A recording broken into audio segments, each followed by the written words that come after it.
Bismillah, Assalamualaikum warahmatullahi wabarakatuh. Yang saya hormati Bapak-bapak yang ada di depan, terutama Bapak Kiai Gus Baha. Perkenalkan, nama saya Imran, asal dari Poso, Sulawesi Tengah.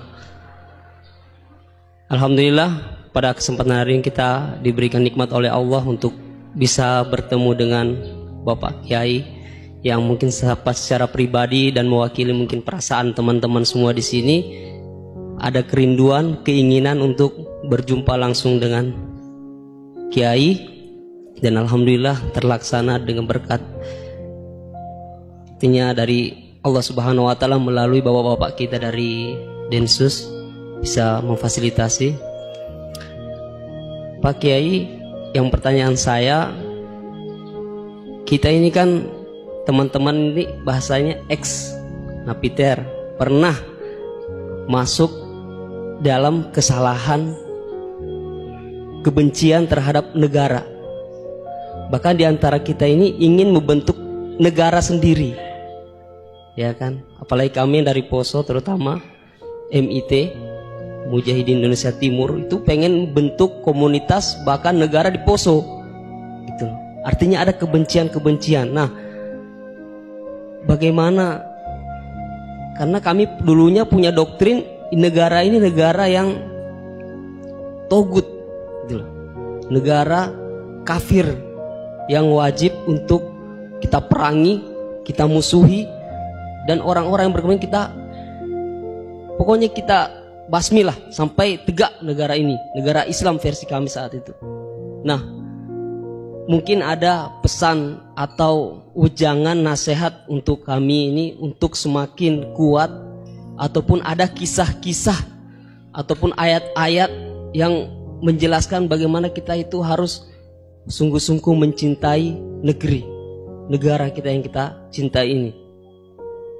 Kemudian yang kedua, Pak Kiai, terkait masalah ihsan ini seperti apa? Karena mahwal Islam, mahwal iman. Nah, ihsan ini kita mungkin yang belum terlalu kami pahami. Apa itu ihsan yang kata Nabi, anta'budullaha ka'annaka tarahu fa illam takun tarahu fa innahu yarak. Mungkin ada penjelasannya, Pak Kiai Gus.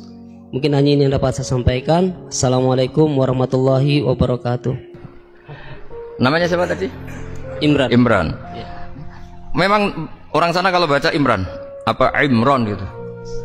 Dari sana Bugis Imran, jadi orang sana nggak pakai ro. Kalau orang ro, jadi pakai ra. Kalau ainnya? Ain pakai ain. Berarti apa? Imron gitu. Ya, kalau sana tulisan KTP Imran. Imran. Apa bacanya orang-orang Sulawesi? Apa? Imran. Imran. Bismillahirrahmanirrahim. Ya, yang rileks saja ya. Saya pernah ketemu orang yang pakaiannya itu enggak, mungkin kalau orang syariat bilang enggak syar'i lah, pakai pakaian yang tidak syar'i. Tapi dia muslimah, dia ke masjid. Saya ditanya sama seseorang, Gus kok sama orang gitu mau bertemu gitu. Karena terus saya bilang, kenapa? Dia pakaiannya enggak islami gitu. Oke, dia tidak pakaian Islam itu nyata, tapi dia ke masjid itu Islam, ya tetap sholat itu Islami. Ketika dia ingin sholat dan tetap sholatnya pakai takbir, pakai rukuk, pakai sujud itu Islami. Wong setelah di masjid ya pakai mukena, pakai. Kalau sama-sama nyata, Anda kan boleh ngingat sama-sama yang fakta. Dia punya kesalahan dalam berpakaian, dia punya kebenaran dalam sujud, dalam rukuk, dalam ibadah. Dan itu tradisi Quran. Quran ya cerita famay ya'mal mithqala dzarratin khairan yarah wa may ya'mal mithqala dzarratin syarran yarah. Apa susahnya sih ingat dua-dua sisi itu? Sama bernegara atau bertetangga, kita bayangkan jangan bernegara dulu, terlalu luas, bertetangga saja ukuran. Karena nanti sama, bernegara sama bertetangga itu hadisnya sama. Kita di kampung itu ya ada masjid, dan orang-orang yang nggak sholat juga nyumbang masjid. Bahkan ada yang nyumbang masjid banyak terus tidak sholat, karena keramik saya sudah sholat katanya. Saya pernah ketemu orang model gitu itu ya ada. Jadi, tapi ada juga yang sholat terus tapi nggak pernah nyumbang masjid. Ya orang banyak. Intinya itu Allah itu punya tradisi, punya sunnatullah. Kebaikan ya dihitung, kejelekan juga dihitung. Dulu ketika Rasulullah SAW hidup bersama komunitas yang majmu', itu sebetulnya permintaannya Nabi, jangan halangi kami saat mau beribadah. Dulu sampai perang karena mereka menghalangi. Sebenarnya problem mereka wa yasudduna an sabilillah, menghalangi. Sebenarnya kalau dulu saling toleransi ya gak ada masalah. Artinya ketika Anda ingin sholat di Indonesia gak dihalangi, ingin pengajian gak dihalangi, sebenarnya ini gak ada masalah. Ya soal ada kebaikan, ada keburukan, ya mulai Nabi Adam sampai sekarang, sampai kiamat. Itu cara pandang. Jadi cara pandang kita terhadap orang lain itu harus hal-hal yang nyata. Kalau kesalahan mereka nyata, kebaikan mereka juga nyata. Kenapa kita hanya ingat sisi yang jelek, tidak ingat sisi yang baik? Saya sering cerita ke santri-santri saya, bahwa setiap saya pengajian diundang orang di mana-mana itu saya mesti istighfar. Karena gak ada pilihan. Saat saya datang ke pengajian di Sulawesi, misalnya saya tinggal ngaji di sini. Saat saya ngaji di sini, ninggal undangan yang di sana. Hidup itu tidak banyak pilihan, meninggalkan kebaikan, melakukan kebaikan. Artinya gini, dalam kebaikan saja ada kebaikan yang ditinggalkan. Apalagi dalam kejelekan. Makanya di sini ada pepatah terkenal dalam ilmu tasawuf tuh. Wastighfaruna yahtaju ilal istighfar. Saat Anda baik saja butuh istighfar. Bapak saya kalau guyon gini, Mas Sofyan. Ada imam istiqomah jadi imam masjid sampai tua sampai batuk-batuk. Itu bagus istiqomah. Tapi itu masalah kata Bapak. Akhirnya enggak kaderisasi katanya. Itu istiqomah apa enggak mau diganti orang lain katanya. Ada kiai dai di mana-mana. Itu mesti orang muji, "Oh, itu dai di mana-mana, laris enggak pernah di rumah." Pondoknya pasti bubar itu karena ditinggal. Jadi kebaikan seperti ada orang sering sowan kiai. Wah itu malah lebih masalah lagi kan. Kadang kiainya pas istirahat, yang disalamkan template uang jatah susu anaknya. Hari itu waya tagihan malah lari sowan kiai. Jadi harusnya di rumah ada berdoain tagihan listrik tak apa.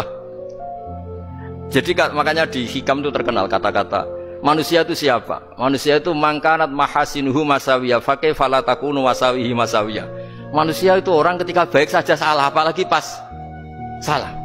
Coba saya misalnya pidato begini, di atas panggung saya orang alim pidato nasihati orang.